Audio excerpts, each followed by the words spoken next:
구약성경 출애굽기 20장 1절부터 6절까지 말씀을 봉독하겠습니다. 하나님이 이 모든 말씀으로 일러가라사대 나는 너를 애굽 땅 종되었던 집에서 인도하여 낸 너의 하나님 여호와로라. 너는 나 외에는 다른 신들을 내게 있게 말지니라. 너를 위하여 새긴 우상을 만들지 말고 또 위로 하늘에 있는 것이나 아래로 땅에 있는 것이나 땅 아래 물속에 있는 것에 아무 형상이든지 만들지 말며 그것들에게 절하지 말며 그것들을 섬기지 말라. 나 여호와 너의 하나님은 질투하는 하나님인즉 나를 미워하는 자의 죄를 갚되 아비로부터 아들에게로 3, 4대까지 이르게 하거니와 나를 사랑하고 내 계명을 지키는 자에게는 천대까지 은혜를 베푸느니라. 오늘 이 출애굽기 20장의 그 10계명의 이제 첫 두 계명을 살펴보게 되었는데요. 이 첫 계명, 나 외에 다른 신을 내게 두지 마라 하는 것과 우상을 만들지 말고 거기 절하지 마라 하는 두 계명입니다. 이 두 계명은 말하자면 10계명뿐 아니라 율법 전체 또는 기독교 신앙 전체를 이해하는데 가장 중요한 그 기초가 되는 내용입니다. 이 내용을 제1 10계명의 제1계명과 제2계명을 제대로 이해한다면 여러분 기독교 신앙에 대하여 여러분들의 이해와 믿음의 유익과 또는 그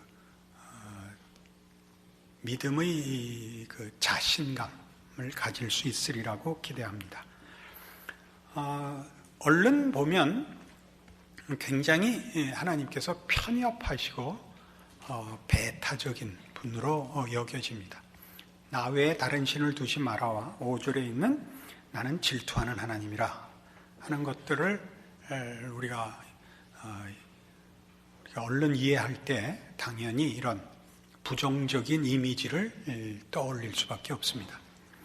그러나 이런 것은 다 2절에 있는 나는 너를 애굽 땅 종되었던 집에서 인도하여 낸 너의 하나님 여호와이기 때문에, 내가 그런 하나님이기 때문에, 그리고 너희가 그 구원, 그러니까 죄와 사망과 썩어짐의 억압에서 구원함을 받았기에 다른 신을 섬기지 말라는 거다, 이런 뜻입니다. 그러니까 이 구원을 베푼 나 여호와 하나님만이 너희에게 진정한 자유와 진리와 생명과 복을 주는 이고, 다른데 거짓되고 헛된 데 묶이지 마라. 그것이 이제 시작인 것입니다. 그러니까 10계명으로 대표되는 모든 율법과 기독교 신앙의 가장 중요한 긍정적이고 적극적인 방향과 성격은 바로 이겁니다. 우리 하나님은 의로우시고 거룩하시고 선하시고 우리를 복주시려는 우리의 구원자요 우리의 아버지시다. 유일하신. 이것이 강조되고 있는 것이지, 상대적으로 다른 신들보다 나를 더 높여라, 다른 신들을 외면하고 나만 섬겨라 하는 우리가 피상적으로 생각하는 그런 경쟁적이고 상대적이고 그런 의미의 선택을 강요하는 것은 아닙니다. 그러니까 이 10계명으로 대표되는, 그래서 기독교 신앙은 애굽에 종되었던 그 억압의 자리로부터 구원을 베풀었다는 이유로 또 다른 새로운 속박으로 우리를 부르는 것이 아닙니다. 기독교 신앙들은 속박이거나 억압이 아니고 당연히 우리가 누려야 할, 하나님이 그렇게 목적하시고 복주신 자유와 자랑과 승리와 영광의 길이며 운명이라 하는 것을 가르치고, 그것이 하나님에 의해서만 가능하다는 것을 강조하는 데 있지, 새로운 억압으로 우리를 불러내어 족쇄를 채우는 것이 아닙니다. 거듭 확인해 보겠습니다만 이것이 가장 중요한 기독교 신앙에서의 그 기초요, 기독교 신앙을 이해하는 가장 중요한 초석이어야 합니다. 이 문제는 두 번째 계명인 우상을 만들지 말고 거기 절하지 마라 하는 것으로 조금 더 확대됩니다. 이런 일들은 다, 이런 계명들은 우리를 부르시고 지금 이 명령을 주시는, 구원을 베푸신 우리 하나님, 우리가 섬기고 경배해야 할 하나님이 어떤 분이며 우리에게 무엇을 기대하고 목적하고 있는가를 알리고 있는 내용들인 것입니다. 우상을 만들지 말라는 건 우리가 또 피상적으로 생각하면 초월자이신 하나님을 유한한 물질로 제한하지 마라, 이렇게 보입니다. 그것이 분명히 이 가르침의 한 부분인 것이 사실입니다. 그러나 그것보다 더 중요하게 이 우상을 만들지 말고 절하지 말 것은, 하나님은 말하자면 어떤 개념이거나 힘이 아니다, 그런 뜻입니다. 하나님은 우리식으로 이해하기 위해서 얘기하자면 인격을 가지신 분입니다. 신이시니까 인격이라 그러면 말이 안 맞죠. 그래서 보통 전문적인 서적을 보면 위격을 가졌다, 이렇게 씁니다. 신격을 가졌다, 그렇게 하는 게 좀 낫지 않나 싶기도 하고, 하여튼 우리의 이해를 위해서 얘기하자면 인격을 가진, 지정의가 있으신, 그것이 우리의 수준이 아니고 신적 인격을 가지신 분이십니다. 이것은 말하자면 하나님을 섬긴다고 할 때 우리가 가지는 죄인된 본성이 가지는 종교심이 신을 단지 초월적 힘을 가진 존재로만 생각을 하고, 가치나 목적은 자기가 정하고 신에게는 수단만을 요구하는 식으로 대접하지 마라, 이것이 우상을 만들지 말라입니다. 그럼 우리는 사실 자주 그럽니다. 우리가 목적도 정하고 방법도 정하고 하나님께는 오직 하나님 좋아하는 거 바쳐가지고 내 목적을 이루는 수단으로서 하나님을 조종하려고 합니다. 그러니까 구약 성경에서 계속 우상에 대하여 나오는 공격은 뭐냐면, 우상이 말을 하냐, 생각을 하냐, 움직이기를 하냐, 네가 만들었잖냐, 이겁니다. 그럼 누가 주인이에요? 신을 만든 네가 주인일 거 아니에요. 그러니까 네 마음대로 하나님을 조종하려고 하지 마라. 이게 우상에 대한 공격이요, 우상을 만들지 말고 절하지 말라라는 것입니다. 이 문제는 당장 지금 이 계명을 받고 있는 이 시간 속에서 이스라엘 백성들에게 의해서 사실은 자행되지 않습니까? 모세가 시내산에 올라가서 40일이 되도록 내려오지 않자 백성들이 금송아지 만듭니다. 금송아지의 이름은 뭐냐면, 너희를 종되었던 애굽 땅에서 구원하여 낸 너희 하나님이니라 입니다. 하나님께서 모세 보고 얼른 내려가라 그러죠. 모세가 하나님이 써준 십계명 두 돌판을 들고 내려와서 백성들이 그 금송아지 만들고 문란해진 것을 보고 돌판을 집어던져 깨죠. 그리고 금송아지를 갈아서 그 가루를 다 백성들에게 마시우게 하지 않습니까? 그러니까 이 계명들이 가지는 의미는 하나님과 우리 사이가 어떤 규칙과 계명으로 얽매인 그것으로 관계되는 것이 아니라, 하나님이 우리와 당신을 보다 영적이고 인격적인 관계로서 요구하고 있다는 것을 말합니다. 그러니까 하나님을 힘의 소유자로 대접해서 그를 만족시켜서 내가 필요한 것을 얻어내는 대상 정도로, 기계적인 대상으로 삼지 말고 서로 속이 통하고 우리 세상적으로 눈물이 있고 피가 있는 그런 관계로서 하나님이 우리에게 하나님이 되시고 우리로 당신의 자녀이기를 바라신다, 그런 뜻입니다. 그래서 그 두 돌판은 집어던져 깨버리고 모세를 불러 다시 쓰죠. 출애굽기 34장에 나오는데요. 다시 쓸 수 있습니다. 계명은 문제가 아닙니다.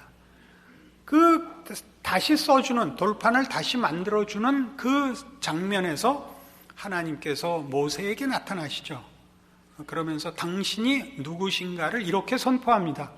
여호와로라, 여호와로라, 자비롭고 은혜롭고 노하기를 더디하고 인자와 진실이 풍부한 하나님이로라 라고 당신의 신적 인격을, 속성을, 성품을 선포하십니다. 그러니까 그것은 이 모든 계명이 가지는 의미가 하나님이 우리에게 이 계명들로 무엇을 의도하시는가, 무엇을 목적하시는가를 가장 웅변적으로 나타낸 것입니다. 우리의 이해를 돕기 위해서 예를 들자면 이런 것입니다. 여러분, 살다가 부부 사이에도 싸움이 일어나고 친구 사이에도 싸움이 일어납니다. 그럼 뭘 깹니까? 상대방 얼굴을 깨지 않고 유리를 깨는 겁니다. 그죠?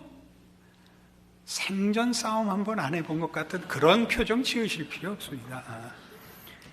우리가 왜 뭘 던져서 유리를 깹니까? 유리는 깨져도 우리 관계는 깨지지 말자는 거죠. 하나님이 두 돌판을 깨뜨리는 것을 허락하시는 것은, 하나님이 우리에게 요구하시는 것은 이 돌판이 아닙니다. 이 계명마저도 아닙니다. 본질적으로 하나님 당신과 그의 백성 사이의 관계성을 유지하는 것이 가장 큰 본질입니다. 이것이 말하자면 기독교 신앙입니다. 그러니까 오늘날에도 신약시대에 이르러서도 우리는 기독교 신앙을 지키는 것을 하나님과의 관계, 예수 그리스도 안에 나타나신 하나님과의 관계보다는 이런 계명적인 종교적 윤리성 또는 정성에 치중하는 경향이 더 많습니다. 예를 들면 기도를 하루에 1시간씩 한다, 성경을 하루에 20장씩 읽는다. 이것은 좋은 신앙의 그 연습이며 신자가 제일 잘하는 신앙 훈련입니다. 그러나 그것이 규칙을 지키고 법을 지켜 자신의 신앙을 확인하는 정도라면 그건 곤란합니다. 그 모든 것은 다 그래서 하나님을 더 깊이 알며 그 관계가 더 돈독해지는 것으로 결과되는 것을 목적해야 됩니다. 그러니까 교회 안에는 언제나 이 시험이 있습니다. 그러니까 세상적인 윤리성과 도덕성 같이, 또는 정성과 치성 같이 우리가 열심을 부려서 자신의 신앙을 확인하고 그것으로 기준을 삼아 다른 사람들을 심판하는 이 일이 하나님과 인격적 관계와 깊은 교제를 하는 것을 방해하는 일이 언제나 교회에는 가장 큰 신앙적인 시험거리들입니다. 조금 있다가 이 문제는 조금 더 구체적으로 설명을 하기로 합시다. 그래서 신약성경 요한복음 17장에 오면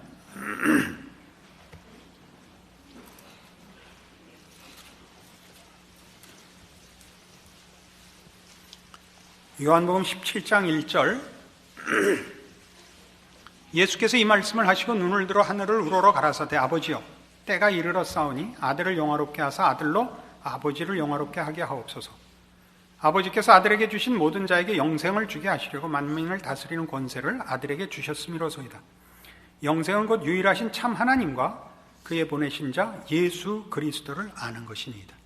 영생은 뭐냐면 성부 하나님과 그가 보내신 성자 하나님을 아는 것입니다.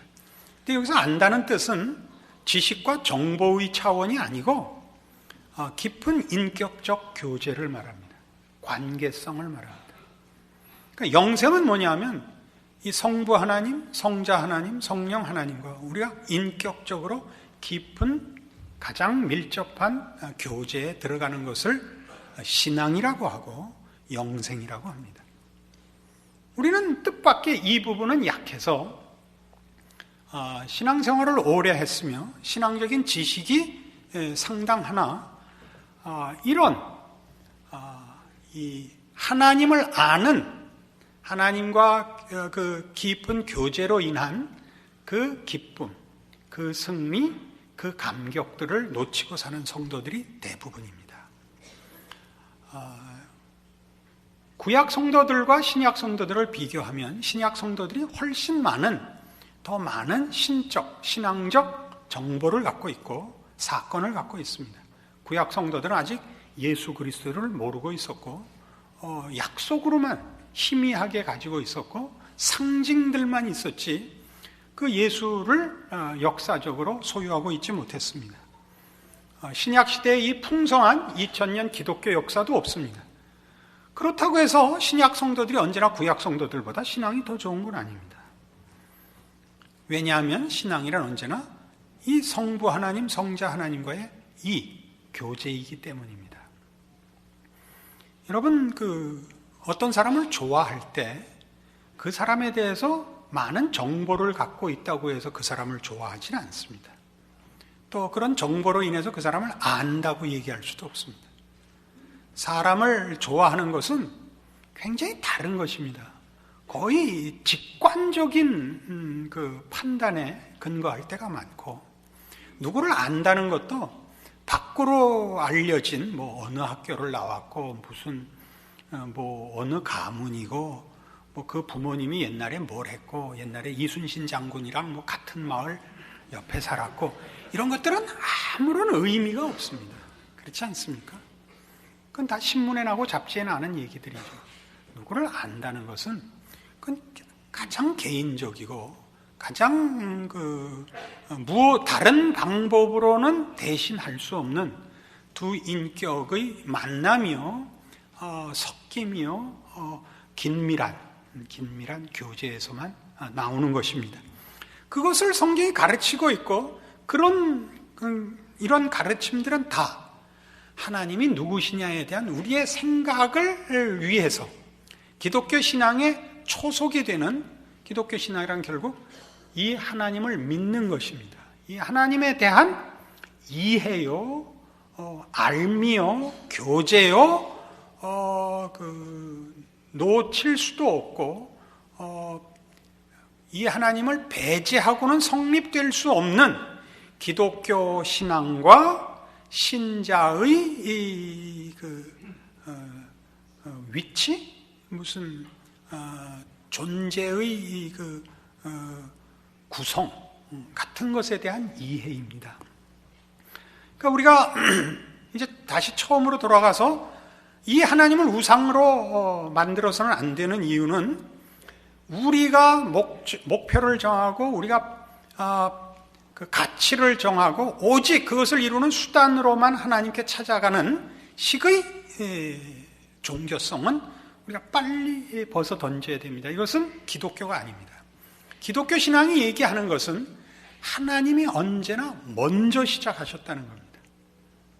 하나님이 작정을 하셔서 그 시작을 하셨고 우리에게 일어난 일들이 다 그리고 그 작정의 진실하심으로 인하여 우리에게 하신 약속들을 혹은 그 작정들을 이루시고야 만다. 그래서 우리는 하나님을 이렇게 우리가 만들어 놓을 수가 없는 겁니다. 우리의 작품일 수가 없고 우리가 조종할 수가 없습니다. 하나님이 그 주도권을 다 갖고 계십니다. 하나님의 주권이라 그러죠. 우리는 이런 일들을 예를 들면 로마서 5장에 가보십시다. 245페이지 신약성경 로마서 5장 5절입니다.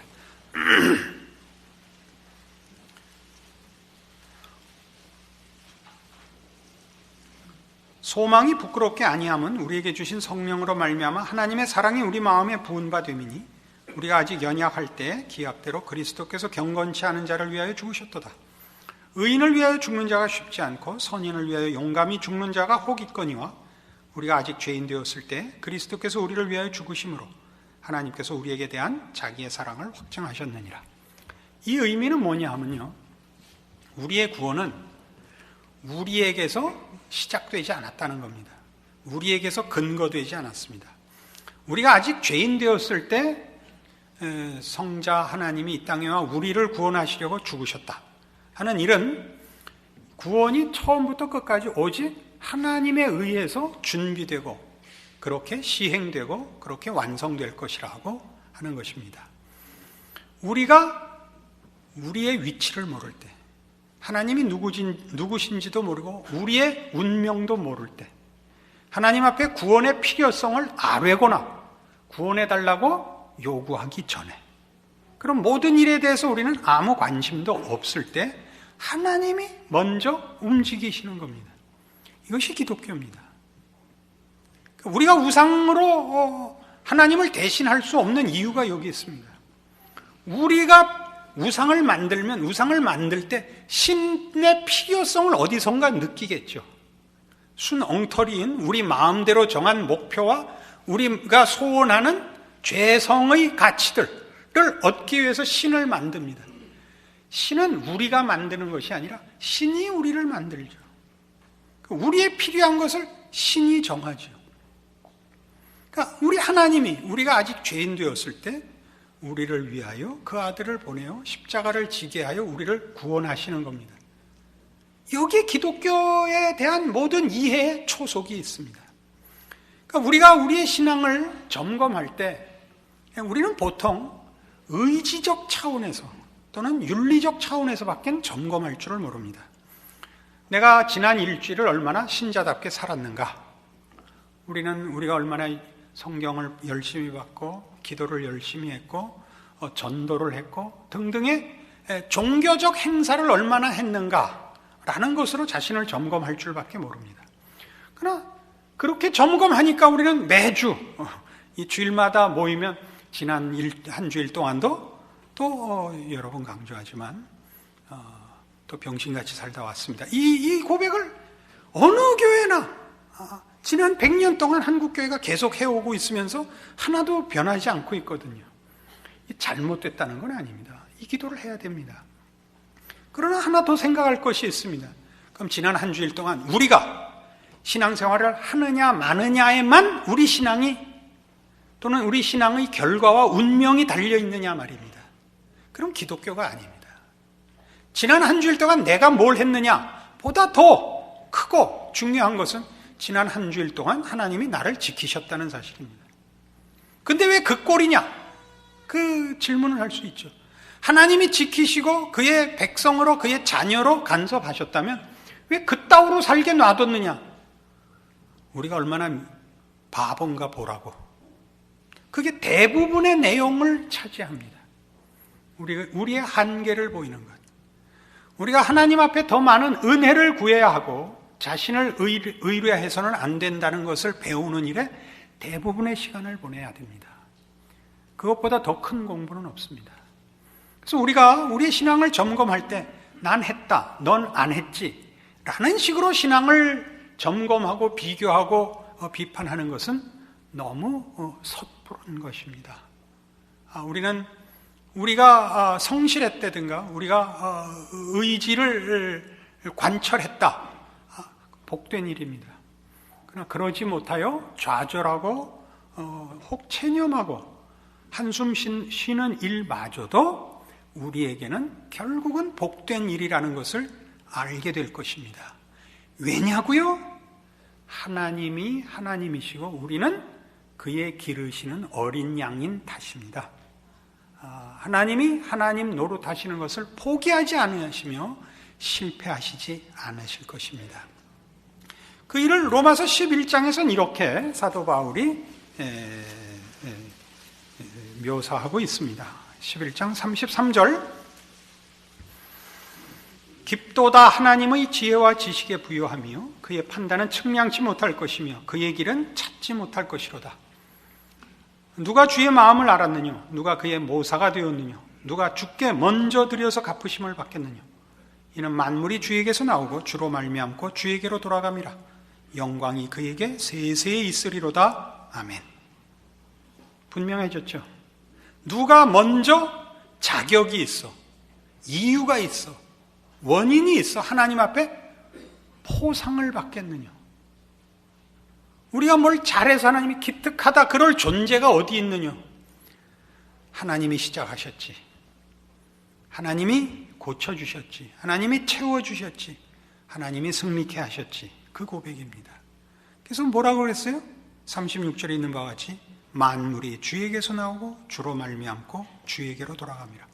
영광이 그에게 세세히 있으리로다. 아멘이 되는 것입니다. 그러니까 우리가 기독교 신앙인으로서 우리의 신앙을 유지하며 또 진전시키며 채우려고 할 때 우리가 성경 말씀을 따라 하나님의 계명을 순종하는 것으로 우리의 신앙을 훈련할 수밖에 없습니다. 그러나 그것을 지키는 게 물론 성실하고 제일 잘하는 것입니다. 그러나 그것을 지키지 못했을 때마저도 잘한 것 아닙니다만은 결과적으로는 잘 될 수밖에 없다. 이게 기독교 신앙입니다. 여기에 이제 그 핑계대고 도망갈 개구멍이 하나 생겼는데 그렇게 써먹으라고 하는 건 아닙니다. 이것은 제가 이렇게, 이거 얼마나 사실 그 말도 안 되는 얘기입니까만은 필요한 것은 예수님의 제자들이 안식일에 그 시장에서 밀밭길을 걷다가 그 밀을 까먹죠. 바리새인들이 공격합니다. 왜 안식일에 못할 짓을 합니까? 예수님의 답이 기가 막히죠. 사람이 안식일을 위하여 있는 것이 아니라 안식일이 사람을 위하여 있는 것이다. 그렇게 해요.